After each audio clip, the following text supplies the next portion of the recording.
আসসালামু আলাইকুম। ৪৭তম প্রিলির game plan কেমন হবে সেটাকে সামনে রেখে আমার এই ভিডিওটা তৈরি করা মূলত। আমার গত ভিডিওতে বা আমি আরও ১ মাস আগে একটা গেম প্ল্যান সাজিয়েছি দিয়েছি নতুনদের জন্য, যারা আমার ওই গেম প্ল্যান অনুযায়ী শুরু করতে পারেনি। নতুনদের জন্য একেবারে পূর্ণাঙ্গ প্রস্তুতি করার জন্য গেম প্ল্যানের কথা বলবো। ৪৭তম প্রিলিকে কীভাবে এখন শুরু করলে বা জানুয়ারি থেকে কীভাবে গেম প্ল্যান সাজাবেন সেটার আলোকে আমার এই ভিডিওটা তৈরি করা। তো আমি আমার গেম প্ল্যানের ধরন হচ্ছে কি কেমন সেটা একটু বলি, যারা নতুনরা ভিডিওটা দেখেনি তাদের উদ্দেশ্যে বলছি যে এই গেম প্ল্যানটা এমন হবে যে প্রথমত হচ্ছে কি ভিডিওটা পুরা সম্পূর্ণ মনোযোগ দিয়ে দেখবেন, তারপর হচ্ছে কি পড়াটা শুরু করেন। আমি বলেছি এক মাসে 4টা সাবজেক্টকে ফোকাস রাখবেন, যে কোনো 4টা সাবজেক্ট। যদি আমি হতাম, যেমন ধরেন আমি বাংলাদেশ বিষয় বলি, আন্তর্জাতিক বিষয় বলি, বাংলা, ধরেন বিজ্ঞান, 4টা সাবজেক্ট নিতাম, তাহলে 1 মাসে 30 দিন বা 1 মাসে 4টা সপ্তাহ, 4 সপ্তাহে এইরকম আমি একটা 4টা সাবজেক্ট আমি কি করতাম, শেষ করতাম। তাহলে শেষ করার সময় আমি কি করব, যে 4টা সাবজেক্ট আমি শেষ করব সেই 4টা সাবজেক্টের জন্য এই মাসের জন্য 4টা আলাদা খাতা বাইন্ডিং করতাম।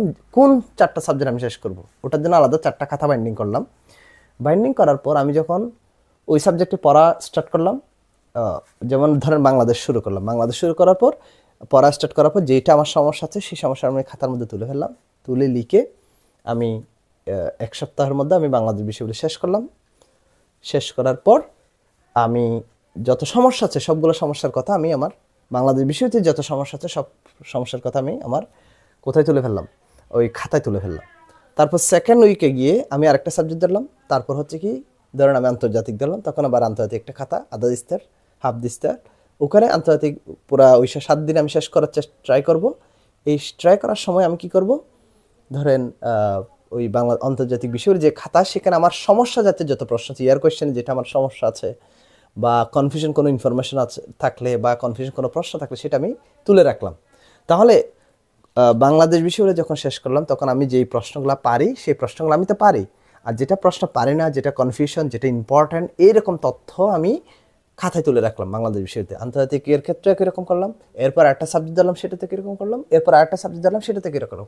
তাহলে 4 সপ্তাহে অর্থাৎ 1 মাসে আমি 4টা সাবজেক্ট আমার এইভাবে আমাকে শেষ করতে হবে, এটা একটা ফ্যাক্ট। এখন প্রশ্ন হচ্ছে, অনেকের প্রশ্ন হচ্ছে যে ভাইয়া যে স্যার যে এই জায়গাতে যে আমি যখন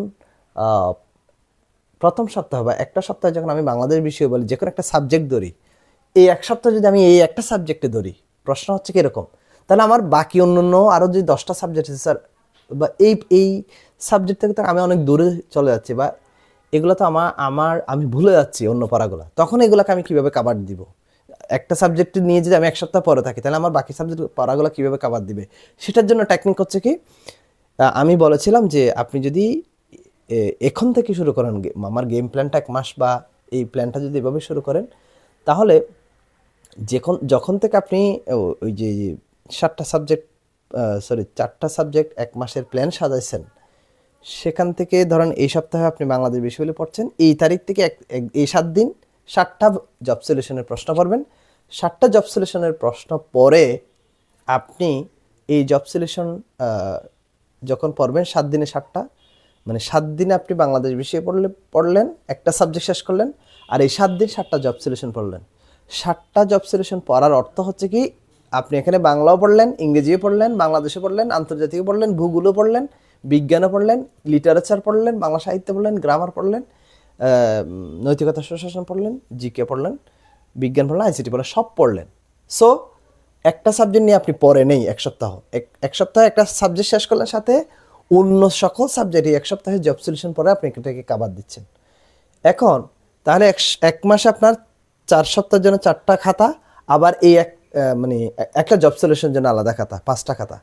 তাহলে পুরা মাস এভাবে আপনার যখন 7 দিন শেষ হবে, একটা সাবজেক্ট শেষ হবে, 7টা জব সলিউশন শেষ হবে, এরপরে 7 দিন যখন শেষ হবে, 14 দিন যখন যাবে, তখন 2টা বই শেষ হবে, 2টা সাবজেক্ট, আর 14টা জব সলিউশন প্রশ্ন শেষ হবে। 14 দিনে 14টা, 3 সাথে 21 দিন, 21টা 28 দিন, 28 হবে 1 মাসে 28টা বা 30টা মতো জব সলিউশন প্রশ্ন শেষ হবে, আর 1 মাসে 4টা সাবজেক্ট আপনার শেষ হবে। সেভাবে আপনি গেম প্ল্যান সাজিয়ে 47তম প্রিলিকে কাভার করে প্রিলিতে পাশ করার জন্য আমি আমার টেকনিকগুলো দিয়েছি। 125 বা 20+ নাম্বার কিভাবে পাওয়া যায়, কিভাবে দেয়া যায় বা কিভাবে কুপ আপ করা যায়, কোন জায়গা থেকে কিভাবে হবেন, কোন সাবজেক্টের আপনি কোন ডিপার্টমেন্টের হলে কিভাবে নাম্বার পাবেন, এগুলো সবগুলো আমার ভিডিও দেওয়া আছে। আপনি 47তম প্রিলির জন্য আমার ওইসব ভিডিও দেখেন, আমার আগের ভিডিও দেখেন। যারা ভিডিও দেখছেন তাদেরকে অসংখ্য ধন্যবাদ, এবং যারা এখনো ভিডিও নতুন দেখছেন তাদেরকে আমার আগের ভিডিওগুলো দেখার জন্য বলছি। আপনি প্রিলি পাস করার জন্য আমার এই ভিডিওগুলো আপনার জন্য যথেষ্ট বলে আমি মনে করছি। সো ভিডিওগুলো দেখে আপনি তারপর প্রস্তুতি শুরু করেন। 47তম প্রিলিতেই আপনি ক্যাডার হবেন সেই প্রত্যাশা ব্যক্ত করে আমরা আজকের মতো এখানেই আমার ভিডিও শেষ করছি। ধন্যবাদ সবাইকে। আসসালামু আলাইকুম।